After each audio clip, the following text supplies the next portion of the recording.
আগামীকাল হচ্ছে শ্রাবণ মাসের শেষ সোমবার, তাই যারা যারা কালকে বাবার মাথায় জল ঢালবে তারা কিন্তু আজকে সকাল থেকেই রওনা দিয়েছে শিবনিবাসের উদ্দেশ্যে।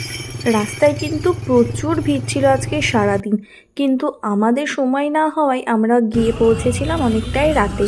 আর এখন কিন্তু ভিড় একদমই নেই বললেই চলে।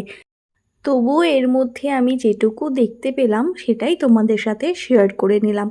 আর এখানে কিন্তু রাস্তার ধারে ধারে সবাইকে সেবা দেওয়ার জন্য অনেক রকমের জল, তারপরে প্রসাদের ব্যবস্থা করা হয়েছিল। আর অনেক প্রোগ্রামও কিন্তু হচ্ছে, তোমরা সেগুলো দেখতেই পারলে। এই বছর পুরোটা না দেখতে পেলেও সামনের বছর ইচ্ছা আছে তোমাদের সাথে পুরোটাই শেয়ার করার।